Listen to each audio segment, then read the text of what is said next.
Habang dumarami ang community incidents na iniuugnay sa mental health concerns, pinalalakas ng The Medical City Clark o TMCC ang mga hakbang nito para mapalawak ang mental health services sa Central Luzon. Sa News at Use Media Forum ng Pampanga Press Club sa Park Inn by Radisson Clark, sinabi ni TMCC Chief Nurse Bernice Bernabe na kabilang sa kanilang priority ang mental health dahil sa mga insidenteng nakikita ngayon sa komunidad. The initiative that I want to do, now we will have conferences in Medical City so we can cater to even outside.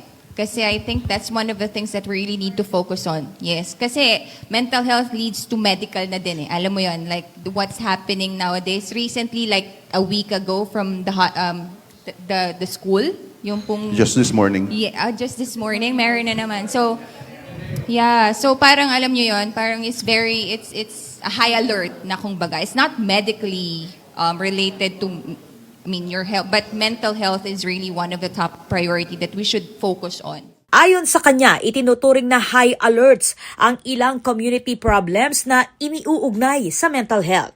Sa ngayon, mayroon ng 2 in-house mental health specialist ang TMCC.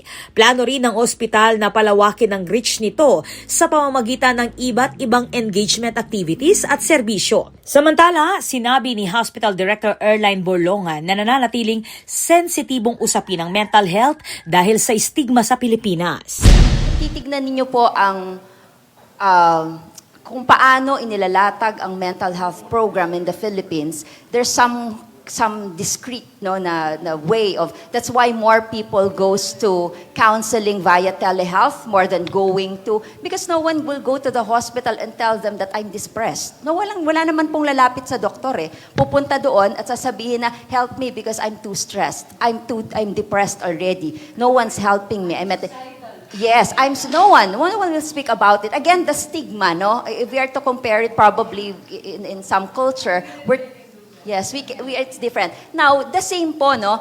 We also have to be culturally sensitive when we do the campaign, no? And it starts, I guess this is only, because ang lawak niya pag sinabi mong mental health. Minsan hindi mo rin makita yung delineation as to, is this just mental health or this is already a clinical issue, no? So titignan mo din yon kung ano nangyayari. So as far as we are concerned, no, we are not only creating programs, mental health for patients, no, but we are also holistically for all. In fact, even with our employees, no, meron din kaming mental health program for our employees. That's also the reason why we also injecting now with our wellness packages, no, sa APE, especially the OFWs who will be going out of the country, isinasamo na po namin ang psychology counseling, no?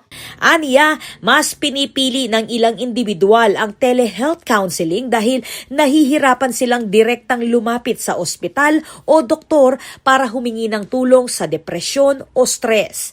Patuloy namang sinusuri ng TMCC ang pangangailangan ng komunidad upang maiangkop ang mga susunod nitong serbisyo, hindi lamang para sa mental health, kundi pati na sa iba pang medical needs sa Central Luzon.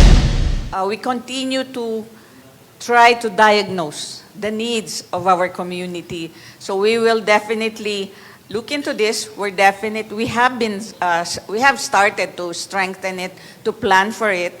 So that's definitely one of the services that we will. And thank you for bringing this up. Ako po, Patricia Mamangon para King News Force Pampanga, Balitang Tutu, King Balen Susuyo.